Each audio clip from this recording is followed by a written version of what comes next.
الحمد لله رب العالمين ولا عدوان إلا والعاقبة للمتقين ولا عدوان إلا على الظالمين وأشهد أن لا إله إلا الله وحده لا شريك له وأشهد أن محمدا عبده ورسوله ثم أما بعد. Allah subhanahu wa ta'ala a écrit une fin pour chaque chose et nous a informé dans son livre que toute âme goûtera à la mort, puis vers lui se fera notre retour. Et ce jour-là, le jour de la résurrection, le jour où on se tiendra tous devant Allah subhanahu wa ta'ala, les gens se diviseront en deux.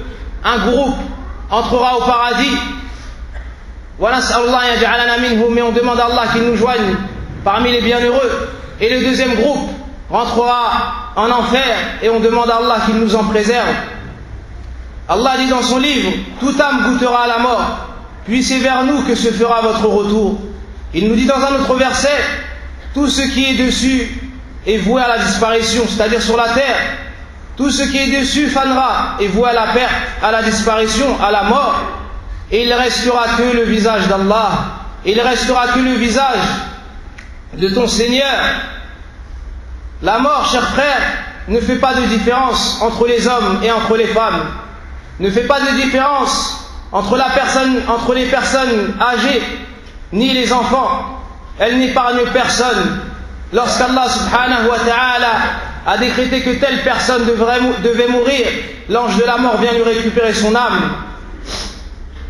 Le prophète sallallahu alayhi wa sallam nous dit, il n'y a pas une personne parmi vous sans qu'elle n'ait deux demeures. Une demeure au paradis et une autre en enfer. On t'a préparé deux demeures. Si tu fais des bonnes actions, tu finiras au paradis. Et dans le cas contraire,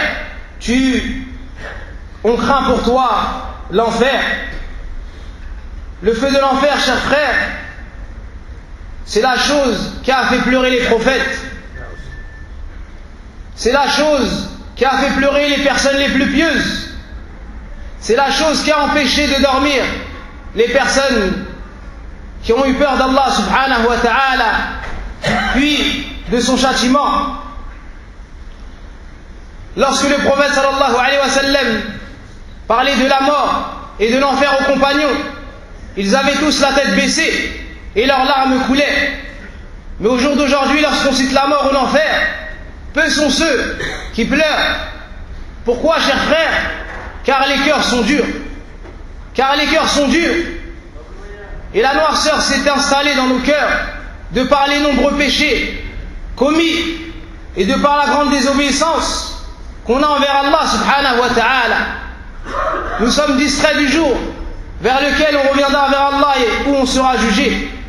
Et une des plus grandes causes qui nous empêche de tirer profit du rappel sur la mort et sur l'enfer, c'est le peu de science que nous avons quant à la description de l'enfer. Sachez mes frères qu'Allah vous préserve de l'enfer, que l'enfer est créé au moment même où je vous parle. Et c'est une créature immense et énorme. Ibn Mas'ud radiallahu anhu nous dit, le prophète sallallahu alayhi wa sallam dit, on amènera l'enfer le jour du jugement dernier. On amènera l'enfer le jour de la résurrection. Elle aura 70 000 chaînes. L'enfer aura 70 000 chaînes. Et à chacune de ces chaînes, il y aura 70 000 anges. Et ils la ramèneront. Et ils la ramèneront sur la place. L'enfer aura 70 000 chaînes. Et pour une seule de ces chaînes, il faudra 70 000 anges pour la traîner. C'est donc une créature immense. Et elle est tellement immense que le jour dernier, lorsqu'Allah ordonnera à ceux qui ont mérité l'enfer d'y entrer, et on demandera à l'enfer, est-ce que tu en as assez? Est-ce que tu es rempli? L'enfer répondra, est-ce qu'il y en a encore? Est-ce qu'il y en a encore? Tellement c'est une créature vaste et profonde. Le prophète sallallahu alayhi wa sallam était avec les compagnons. Ils ont entendu un gros bruit. Il leur a demandé, savez-vous ce qu'était ce bruit? Ils ont répondu, Allah et son messager sont plus savants. Alors le prophète sallallahu alayhi wa sallam leur a dit, cela est le bruit d'une pierre qui a été jetée du haut de l'enfer il y a 70 automnes. il y a 70 ans, elle vient juste de toucher le fond. Elle vient juste de toucher le fond. Alors que penser, mes frères, de ceux qui vont être jetés dans le feu de l'enfer, la tête la première, wal'iyadu billah. La chaleur de l'enfer est immense. Allah dit dans le Coran, dit le feu de l'enfer est bien plus ardent, si seulement il comprenait. Et Abu Huraira nous dit, le prophète sallam nous dit, le feu que vous avez dans ce bas monde, le feu que vous utilisez dans vos affaires, n'est qu'une partie de 70 parties du feu de l'enfer. Le feu de ce bas monde n'est qu'une partie de 70 parties du feu qu'il y a en enfer.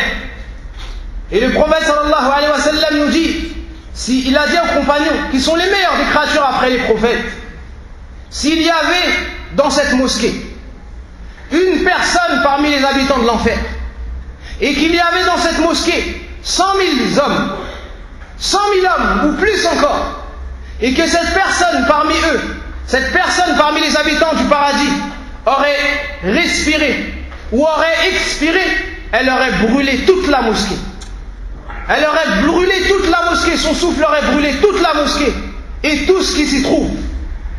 Une personne avec 100 000 hommes qui aurait respiré ou expiré, son souffle aurait brûlé toutes les personnes se trouvant à l'intérieur de la mosquée et tout ce qui se trouve dans cette mosquée. Donc le feu de l'enfer est très ardent. Il est noir et ténébreux. En ce qui concerne les habitants de l'enfer, le prophète sallallahu alayhi wa sallam nous dit, l'espace qu'il y aura entre les deux épaules du mécréant est semblable à la distance que parcourirait le cavalier en 3 jours. L'espace qui se trouve entre les deux épaules du mécréant en enfer est égal à la distance de 3 jours sur une monture. Donc les habitants de l'enfer seront énormes afin qu'ils subissent le châtiment et qu'il leur soit plus douloureux. Le prophète sallallahu alayhi wa sallam nous dit, la dent du mécréant en enfer sera comme la montagne de Uhud. La dent du mécréant en enfer est semblable à la montagne de Uhud. Ce sont donc des êtres immenses afin de subir et de souffrir. En ce qui concerne leur nourriture, le prophète Allah nous dit dans le Coran, ils n'auront pour eux que des plantes épineuses. Que des plantes épineuses, ils ont à en manger. Et dans un autre verset, Ibn Abbas radiallahu anhu explique cela. Quelle est cette nourriture qu'auront les habitants de l'enfer? Il nous dit, c'est une épine qu'aura à avaler le mécréant. Et lorsqu'il la mettra dans sa bouche, elle ne traversera pas sa gorge. Elle restera plantée. Elle ne pourra pas descendre et ne pourra pas ressortir. Et au-dessus de cela, il aura à boire une eau bouillonnante. Allah subhanahu wa ta'ala dit dans le Coran, en nous parlant d'un arbre qui s'appelle Az-Zaqqum, il nous dit c'est un arbre qui sort de la base de l'enfer. Ses fruits sont semblables aux têtes des démons. Ils auront à en manger, c'est-à-dire les habitants de l'enfer mangeront de ce fruit-là jusqu'à s'en remplir le ventre. À propos de ce fruit, le prophète sallallahu alayhi wa sallam nous dit, si une goutte de ce fruit serait tombée sur la terre, cela aurait anéanti la vie des habitants de la terre. Une seule goutte. Alors que penser des gens qui auront à en manger? En ce qui concerne leur boisson, en ce qui concerne ce qu'ils auront à boire et leur eau, sachez que les gens de l'enfer n'auront pas bu depuis leur mort. Et à la place du jour du jugement dernier, ils n'auront pas bu et seront assoiffés. Ensuite, ils rentreront dans le feu de l'enfer et seront encore plus assoiffés. À ce moment-là, ils vont demander de l'eau. Ils vont demander à boire et personne ne leur répondra. Alors ils vont appeler les habitants du paradis. Et ils crieront, et ils diront, comme Allah dit dans le Coran, les gens du feu crieront aux gens du paradis, déversez sur nous de l'eau. Ou ce dont Allah vous a attribué, ils demanderont de l'eau. Et on leur répond ici, ils répondront, Allah les a interdits aux mécréants. Les gens du paradis vont répondre aux gens de l'enfer, cela a été interdit pour les mécréants. Et Allah subhanahu wa ta'ala dit dans le Coran, l'enfer est sa destination. Il sera abreuvé d'une eau purulente qu'il tentera d'avaler à petite gorgée. Mais c'est à peine s'il peut l'avaler. La mort lui vient de toutes parts, mais il ne mourra pas. Il aura un châtiment terrible. Lorsqu'on va leur donner à boire de l'eau bouillonnante, ils vont essayer de la boire petit à petit. Mais même comme cela, à petite gorgée, ils n'arriveront pas à la boire. Mais ils seront forcés Et lorsqu'ils vont boire cela, ça va leur brûler les lèvres. Ça va leur brûler les lèvres et la peau de leur visage tombera. Ensuite, la lèvre inférieure tombera jusqu'au nombril et la lèvre supérieure remontera à l'image de la tête du mouton lorsqu'on le brûle, comme Allah subhanahu wa ta'ala décrit cela dans le Coran. Et cette eau-là sera à l'image du métal fondu, comme Allah nous dit dans le Coran. En ce qui concerne leurs vêtements, Allah subhanahu wa ta'ala nous dit, et ce jour-là tu verras les coupables enchaînés les uns aux autres. Leur tunique sera de goudron et le feu couvrira leur visage. Et Allah subhanahu wa ta'ala nous dit, ceux qui ont mécru, on leur façonnera des vêtements. On leur fera des vêtements de feu sur mesure. Ils auront des vêtements faits de feu. Subhanallah. Donc l'ensemble de l'enfer est composé de feu. Au-dessus d'eux, il y aura du feu. En dessous d'eux, il y aura du feu. À leur droite, du feu. À leur gauche, du feu. Ce qu'ils ont à boire, de l'eau bouillonnante. De l'eau bouillonnante. Et ajouter à tout cela que leurs vêtements, sur mesure, seront faits de feu. Seront faits de feu. Wal'iyadhu billah. Et parmi les plus grands châtiments, le plus grand châtiment qu'aura à subir les habitants de l'enfer, c'est qu'Allah subhanahu wa ta'ala leur répondra plus en enfer. Ils vont s'adresser 5 fois, et Allah leur répondra 4 fois. À la 5e fois, ils diront, ô Seigneur, fais-nous sortir de l'enfer, et si on revient, c'est-à-dire, si on te redésobéit une 2e fois, alors nous serons vraiment parmi les injustes. Et à ce moment-là, Allah va leur répondre, soyez-y refoulés, humiliés, et ne me parlez plus. À ce moment-là, ils n'auront plus le droit de parler. Et on va leur sceller la bouche. Ils seront aveugles, sourds et muets. Et Al-Hasan al-Basri, rahimahullah ta'ala, nous dit, voici la dernière parole des habitants de l'enfer. Après cela, il ne restera que des gémissements. Ils vont gémir de souffrance, et des cris, et des aboiements, comme les chiens. Et ils vont pleurer énormément. Et le prophète sallallahu alayhi wa sallam nous dit, les gens de l'enfer vont pleurer. Les gens de l'enfer vont pleurer. Ils vont tellement pleurer à un point où si on avait mis des bateaux, ils auraient pu voguer sur leurs larmes. Ils vont tellement pleurer que si on avait mis des bateaux, ils auraient pu voguer sur leurs larmes. Et ensuite, ils vont pleurer du sang. Ils n'auront plus de larmes et ils vont pleurer du sang. Voici une courte description de l'enfer, des différentes sortes de châtiments qu'Allah a préparés à ceux qui lui ont désobéi. Alors ô toi qui adore autre qu'Allah tabaraka wa ta'ala, repens-toi et reviens à son unicité. Ô toi qui as délaissé la prière, ô toi qui as délaissé la mosquée, reviens vers Allah subhanahu wa ta'ala d'un repentir sincère et préserve tes prières avec les musulmans à la mosquée. Ô toi qui as manqué de respect à tes parents, repens-toi d'un repentir sincère. Et on doit se repentir d'un repentir sincère de l'ensemble de nos péchés, afin d'éviter ce feu qu'Allah subhanahu wa ta'ala a préparé aux habitants de l'enfer. Wal'iyadhu billah. Et le prophète sallallahu alayhi wa sallam nous dit, celui qui cherche protection près d'Allah contre l'enfer 7 fois, l'enfer répond, ou Allah na'am le préserve de l'enfer. Et dans un autre hadith, 3 fois, celui qui cherche protection près d'Allah 3 fois contre l'enfer, l'enfer dit, Ya Allah, préserve-le de moi, Ya Allah, préserve-le de moi. ونسأل الله سبحانه وتعالى التوفيق والسداد وأن يدخلنا الجنة. اللهم صل على محمد وعلى محمد كما صليت على إبراهيم وعلى آل إبراهيم إنك حميد مجيد. اللهم بارك على محمد وعلى آل محمد كما باركت على إبراهيم وعلى آل إبراهيم إنك حميد مجيد. والحمد لله رب العالمين.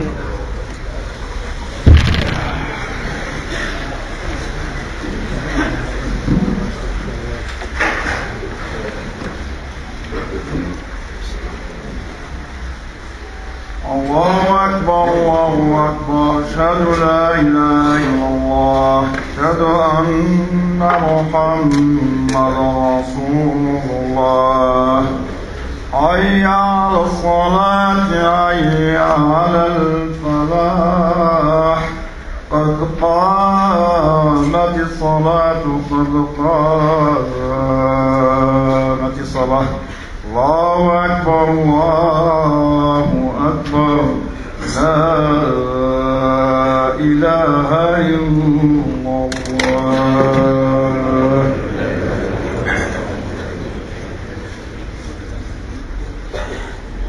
استوى تراسوا هذا بين المناكب والأقدام سد الخلل.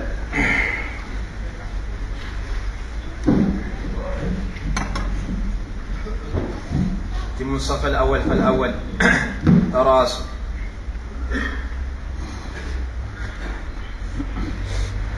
الله أكبر.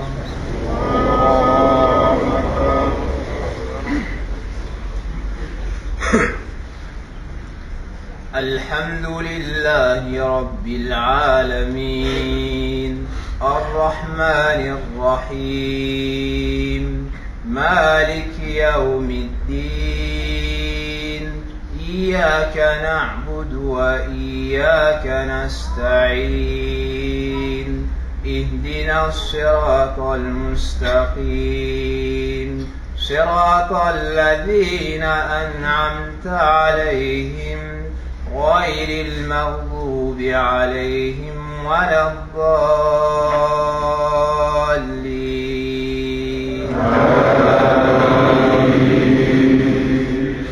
سبح اسم ربك الأعلى الذي خلق فسوى والذي قدر فهدى والذي أخرج المرعى فجعله غثاء أحوى سنقرئك فلا تنسى إلا ما شاء الله إنه يعلم الجهر وما يخفى ونيسرك لليسرى فذكر إن نفعت الذكرى سيذكر من يخشى ويتجنبها الأشقى الذي يصلى النار الكبرى ثم لا يموت فيها ولا يحيا قد أفلح من تزكى وذكر اسم ربه فصلى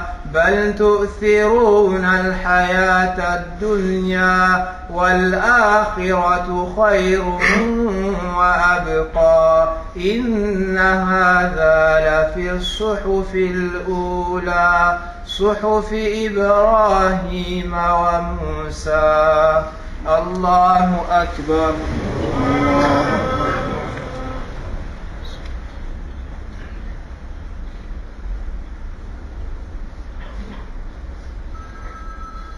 سمع الله لمن حمده.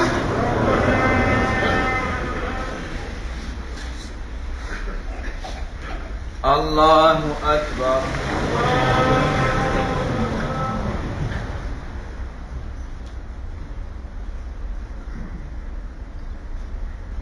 الله أكبر.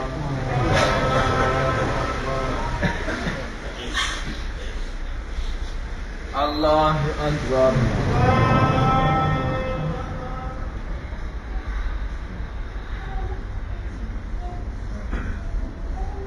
الله أكبر. الحمد لله رب العالمين الرحمن الرحيم مالك يوم الدين إياك نعبد وإياك نستعين اهدنا الصراط المستقيم صراط الذين أنعمت عليهم غير المغضوب عليهم ولا الضالين.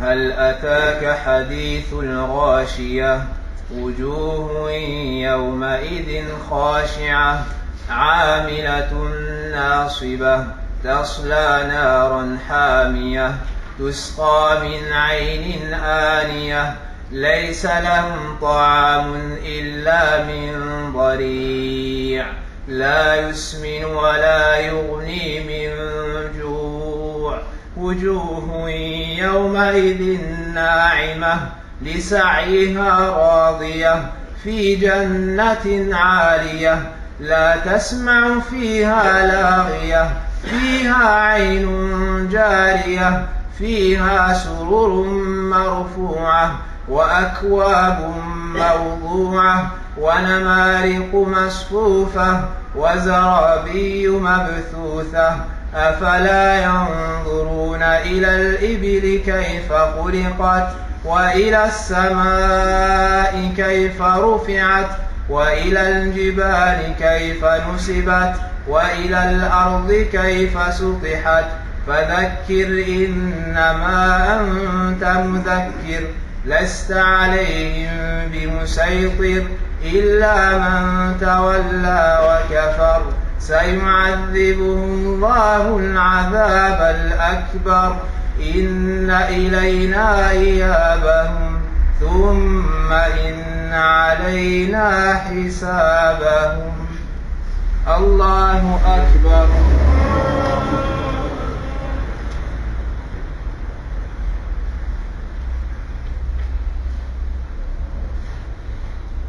سمع الله لمن حمده. الله أكبر.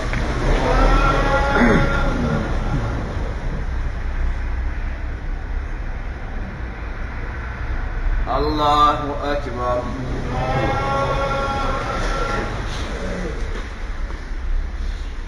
الله أكبر.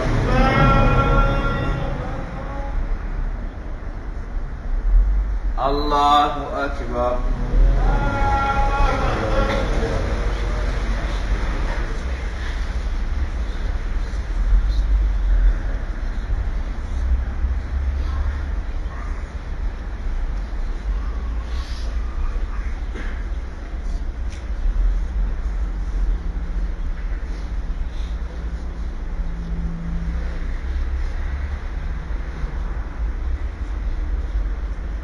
السلام عليكم ورحمة الله. السلام عليكم ورحمة الله.